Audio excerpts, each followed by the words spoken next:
Hi ಎಲ್ರಿಗೂ ನಮಸ್ಕಾರ. Welcome to my channel Sujata fashion. ಇವತ್ತಿನ ವಿಡಿಯೋದಲ್ಲಿ ನಾನು ಏನಂತಾರೆ ಹೆಮ್ಮಿಂಗ್ ಪಟ್ಟಿ ಅಥವಾ ಡಬಲ್ ಪಟ್ಟಿ ಯಾವ ರೀತಿಯಾಗಿ ಸ್ಟಿಚ್ ಮಾಡೋದು ಅನ್ನೋದನ್ನು ಈ ವಿಡಿಯೋದಲ್ಲಿ ತೋರಿಸ್ತಾ ಇದ್ದೀನಿ. ತುಂಬ ಸಿಂಪಲ್ಲಾಗಿ ಈಸಿಯಾಗಿ ಸ್ಟಿಚ್ ಮಾಡಿಕೊಡೋದನ್ನು ಹೇಳ್ಕೊಡ್ತಾ ಇದ್ದೀನಿ. ನೋಡಿ, ಈಗಾಗಲೇ ನಾನು ಬ್ಲೌಸ್ನ ಎಲ್ಲ ರೆಡಿ ಮಾಡಿಕೊಂಡು ಶೋಲ್ಡರ್ ಜಾಯಿಂಟ್ ಮಾಡಿಕೊಂಡು ಸ್ಲೀವ್ನ ಕೂಡ ಅಟ್ಯಾಚ್ ಮಾಡಿದ್ದೀನಿ. ಸೊ ಇವಾಗ ಆಲ್ಮೋಸ್ಟ್ 50 to 80% ಬ್ಲೌಸ್ ರೆಡಿ ಆಗಿದೆ. ಇನ್ನು ಇದಕ್ಕೆ ಹೆಮ್ಮಿಂಗ್ ಇದು ಬ್ಲೌಸು ಡಬಲ್ ಪಟ್ಟಿ ಕೊಟ್ಟು ಹೆಮ್ಮಿಂಗ್ ಪಟ್ಟಿ ಕೊಟ್ಟು ಸೈಡ್ ಜಾಯಿಂಟ್ ಮಾಡಿಬಿಟ್ರೆ ಬ್ಲೌಸು ಕ್ಲಿಯರ್ ಆಗುತ್ತೆ. ಸೊ ಹಾಗಾಗಿ ಈ ಒಂದು ವಿಡಿಯೋದಲ್ಲಿ ನಾನು ಈ ಬ್ಲೌಸ್ಗೆ ಕೆಲವೊಬ್ಬರು ಏನು ಮಾಡ್ತಾರೆ, ಡಬಲ್ ಪಟ್ಟಿ ಸ್ಟಿಚ್ ಮಾಡಿ ಕೈಯಲ್ಲಿ ಹಾಕ್ತಾರೆ, ಅಂದರೆ ಹೆಮ್ಮಿಂಗ್ ಮಾಡ್ಕೋತಾರೆ. ಇವರಿಗೆ ಹೆಮ್ಮಿಂಗ್ ಬೇಡ, ನಾರ್ಮಲ್ ಸ್ಟಿಚ್ ಬೇಕು. ಅದು ಯಾವ ರೀತಿಪ್ಪ ಅಂತಂದರೆ ಈ ರೀತಿ ತೋರಿಸ್ತೀನಿ ನೋಡಿ. ಈ ರೀತಿಯಾಗಿ ಡಬಲ್ ಪಟ್ಟಿ ಮಡಚಿ ಸ್ಟಿಚ್ನ ಮಾಡಬೇಕು. ಅವ್ರಿಗೆ ಯಾವುದೇ ಕಾರಣಕ್ಕೂ ಹೆಮ್ಮಿಂಗ್ ಬೇಡ, ಸೊ ಓನ್ಲಿ ಸ್ಟಿಚ್ ಮಾತ್ರ. ಸೊ ಅದನ್ನು ಯಾವ ರೀತಿ ಮಾಡೋದು ಅಂತ ಬನ್ನಿ ಇವತ್ತಿನ ವಿಡಿಯೋದಲ್ಲಿ ನೋಡೋಣ. ಹಾಗೆ ನನ್ನ ಚಾನಲ್ನ ಸಬ್ಸ್ಕ್ರೈಬ್ ಮಾಡ್ಕೊಳ್ಳದೆ ನೋಡ್ತಿರೋರು ಪ್ಲೀಸ್ ಸಬ್ಸ್ಕ್ರೈಬ್ ಮಾಡ್ಕೊಳ್ಳಿ. ಹಾಗೆ ಈ ಒಂದು ವಿಡಿಯೋಗೆ ಲೈಕ್ ಕೊಡೋದನ್ನು ಮರಿಬೇಡಿ. ನೋಡಿ, ಈ ರೀತಿಯಾಗಿ ಮೊದಲು ಕ್ರಾಸಾಗಿ ಕಟಿಂಗ್ನ ಮಾಡ್ಕೋಬೇಕು. 1 ಅಥವಾ 1.5 ಇಂಚಿಗೆ ಮಾಡ್ಕೋಬೇಕು, ಜಾಸ್ತಿ ಮಾಡೋಕ್ಕೆ ಹೋಗಬೇಡಿ. ಇದಾದ ನಂತರ ಇದನ್ನು ಕರೆಕ್ಟಾಗಿ ಮಾಡ್ಕೊಳ್ಳಿ ಕಟಿಂಗ್. ಇದು ಕೂಡ ರೆಡಿ ಆಯಿತು. ಈಗ ಇವುಗಳನ್ನು ಸ್ಟಿಚ್ ಮಾಡೋಣ. ನೋಡಿ, ಈ ರೀತಿಯಾಗಿ ಇಟ್ಕೊಳ್ಬೇಕು. ಈ ರೀತಿಯಾಗಿ ಕ್ರಾಸ್ಗಳನ್ನು ಇಟ್ಕೊಂಡು ಇದನ್ನು ಇದ್ರ ಮೇಲೆ ಇಟ್ಟು ಸ್ಟಿಚ್ ಮಾಡಬೇಕು.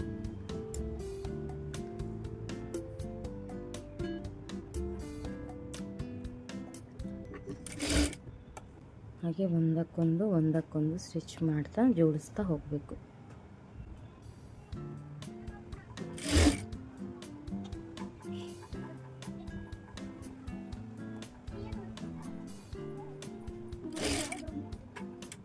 ಇದ್ರ ಮೇಲೆ ಇನ್ನೊಂದು ಸ್ಟಿಚ್ ಹಾಕೋತೀನಿ.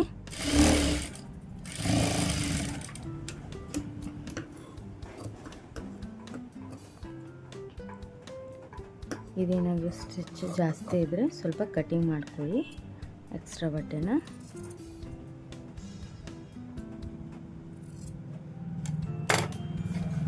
ನೋಡಿ, ಈ ರೀತಿಯಾಗಿ ಪಟ್ಟಿನ ರೆಡಿ ಮಾಡ್ಕೊಂಡಿದ್ದೀನಿ.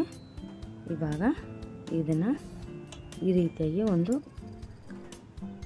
ಕಾಲು ಭಾಗದಷ್ಟು ಮಡಚ್ಕೊಂಡು ಸ್ಟಿಚ್ ಹಾಕೋಬೇಕು.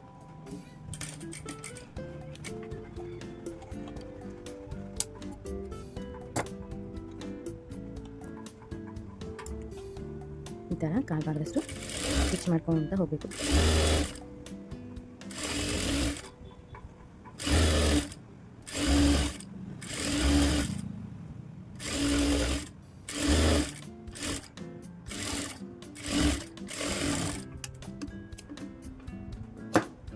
ನೋಡಿ, ಪಟ್ಟಿ ರೆಡಿ ಆಯಿತು. ಸೊ ಇವಾಗ ನೋಡಿ, 1/4 ಇಂಚಿಗೆ ಬಟ್ಟೆನ ಮಡಚಿ ಬಟ್ಟೆನ ರೆಡಿ ಮಾಡಿಕೊಂಡೆ. ಸೊ ಇವಾಗ ಬ್ಲೌಸ್ಗೆ ನೋಡಿ, ಇದು ಸ್ಟ್ರೈಟು, ಇದು ಉಲ್ಟಾ, ಇದು ಸ್ಟ್ರೈಟು. ಈ ಥರ ಬ್ಲೌಸ್ನ ಸ್ಟ್ರೈಟಾಗಿ ಇಟ್ಕೊಂಡು ನೋಡಿ ಇದನ್ನು ಇದ್ರ ಮೇಲೆ ಇಟ್ಟು ಸ್ಟಿಚ್ ಮಾಡ್ಕೋಬೇಕು. 1/4 ಇಂಚಿಗೆ ಸ್ಟಿಚ್ ಮಾಡ್ಕೋಬೇಕು, ಜಾಸ್ತಿ ಎಡ್ಜಿಗೆ ಮಾಡ್ಕೋಕ್ಕೆ ಹೋಗಬೇಡಿ.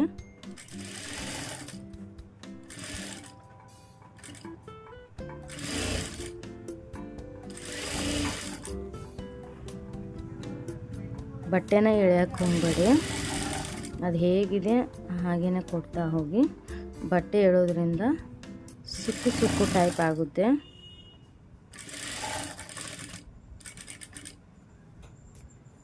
ನೋಡಿ, ಇಲ್ಲಿ ಏನೋ ಚೌಕ್ ಶೇಪ್ ಬಂದಿರುತ್ತಲ್ವ, ಸೊ ಇಲ್ಲಿ ಒಂದು ಸ್ವಲ್ಪ ಬಟ್ಟೆನ ಈ ರೀತಿಯಾಗಿ ನೋಡಿ, ಈ ರೀತಿ ಶೇಪಿಗೆ ಕೊಡಬೇಕು. ಇದನ್ನು ಬಟ್ಟೆನ ಈ ರೀತಿ ಫೋಲ್ಡ್ ಮಾಡಿಕೊಂಡು ಒಂದು ಸ್ವಲ್ಪ ನೋಡಿ, ಈ ರೀತಿಯಾಗಿ ಫೋಲ್ಡ್ ಮಾಡಿಕೊಂಡು ಇಲ್ಲಿ ಶೇಪಿಗೆ ಕೊಡಬೇಕು ಇದನ್ನು ಬಟ್ಟೆನ.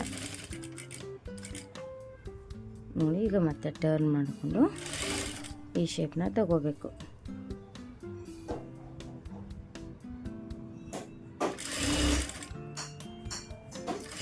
ಇಲ್ಲೂ ಕೂಡ ಅದೇ ರೀತಿ ಮಾಡಬೇಕು. ಈ ರೀತಿಯಾಗಿ ಶೇಪ್ನ ಕೊಡಬೇಕು.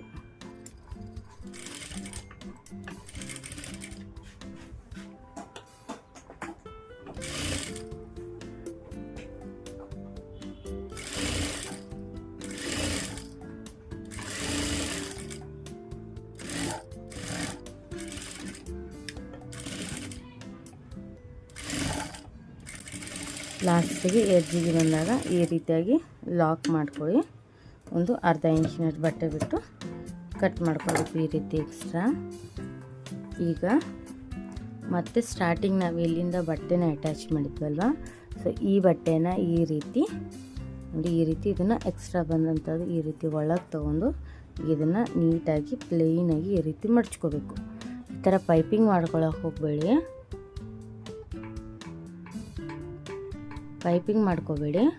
ಈ ರೀತಿ ನೀಟಾಗಿ ಮಡಚಿ, ನೀಟಾಗಿ ಈ ಥರ ಪ್ಲೇನಾಗಿ ಮಡ್ಚ್ಕೋಬೇಕು. ಮಡ್ಚ್ಕೊಂಡು ನೀಟಾಗಿ ಎಡ್ಜಿಗೆ ಸ್ಟಿಚ್ ಹಾಕೊಂಡು ಹೋಗಬೇಕು.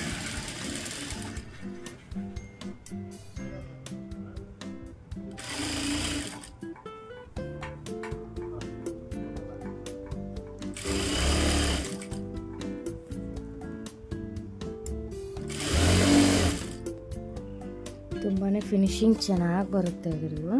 ನೀಟಾಗಿ ಸ್ಟಿಚ್ ಮಾಡ್ಕೊಳ್ಳಿ.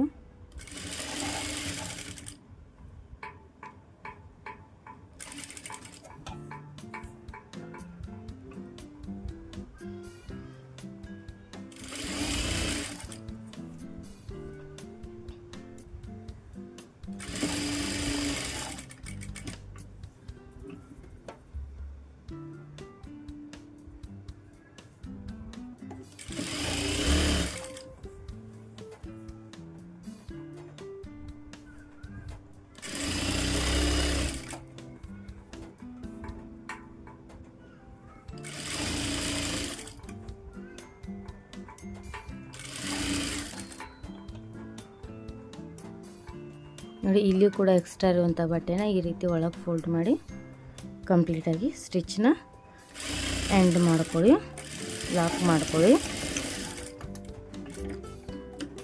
ಈ ರೀತಿ. ಇದಾದ ನಂತರ ಇದ್ರ ಮೇಲೆ ಇನ್ನೊಂದು ಸ್ಟಿಚ್ನ ಹಾಕ್ಕೊಳ್ಬೇಕಾಗತ್ತೆ. ಸೊ ನೀವಿನ್ನು ಯಾವ ಕಡೆ ಬೇಕಾದರೂ ಹಾಕ್ಕೊಡಿ. ಇದ್ರ ಮೇಲಿಂದ ಇನ್ನೊಂದು ಸ್ಟಿಚ್ಚು ಹಾಕ್ಕೊಂಬಿಡಿ.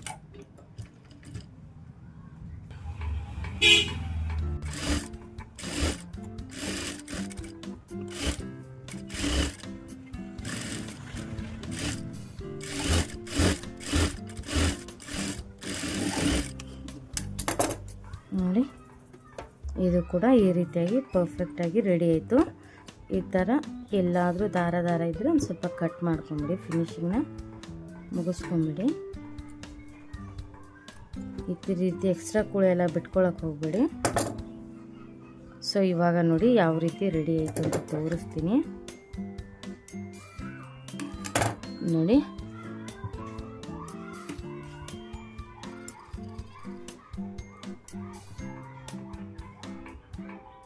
ನೋಡಿ ಎಷ್ಟು ಚೆನ್ನಾಗಿ ಫಿನಿಶಿಂಗ್ ಆಗಿದೆ, ನೋಡ್ತಾ ಇರ್ಬೋದು. ಒಳಗಡೆ ಈ ಥರ ಇದೆ, ಹೊರಗಡೆ ಈ ರೀತಿ ಫಿನಿಶಿಂಗ್ ಆಗಿ ಸ್ಟಿಚ್ ಆಗಿದೆ. ಎಷ್ಟು ಸಖತ್ತಾಗಿ ಕಾಣಿಸ್ತಿದೆ ಅಂತ ನೋಡಿ.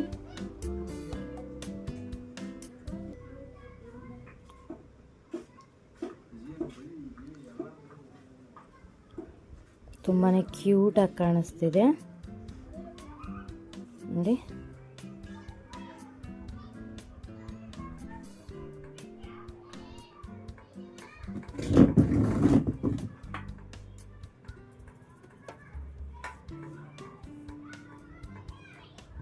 ನೋಡಿ ಎಷ್ಟು ನೀಟಾಗಿ ಎಷ್ಟು ಫಿನಿಶಿಂಗಾಗಿ ಸ್ಟಿಚ್ ಅನ್ನುವಂಥದ್ದು ಕೂತಿದೆ ಅಂತ ನೋಡಿ. ಒಳಗೆ ಕೂಡ ಈ ರೀತಿ ಫಿನಿಶಿಂಗ್ ಆಗಿದೆ. ಸೊ ಈ ರೀತಿ ರೆಡಿ ಆಗಿತ್ತು ಇದು.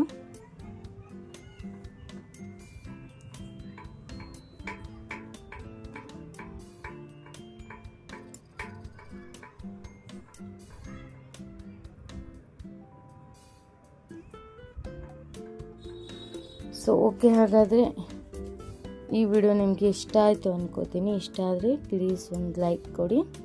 ಹಾಗೆ ಈ ರೀತಿ ಟೈಲರಿಂಗ್ ಮಾಡೋರಿಗೆ ಈ ಒಂದು ವಿಡಿಯೋನ ಶೇರ್ ಮಾಡಿ. ಇದರಿಂದ ಅವ್ರಿಗೂ ಏನಾದರೂ ಕನ್ಫ್ಯೂಷನ್ ಇದ್ದರೆ ಕ್ಲಿಯರ್ ಆಗುತ್ತೆ ಅಂದ್ಕೋತಾ ಈ ವಿಡಿಯೋನ ಇಲ್ಲಿಗೆ ಮುಗಿಸ್ತಾ ಇದ್ದೀನಿ. ಮತ್ತೊಂದು ವಿಡಿಯೋ ಜೊತೆಗೆ ಮುಂದಿನ ವಿಡಿಯೋದಲ್ಲಿ ಸಿಗ್ತೀನಿ. ಓಕೆ, ಹಾಗಾದರೆ ಬಾಯ್.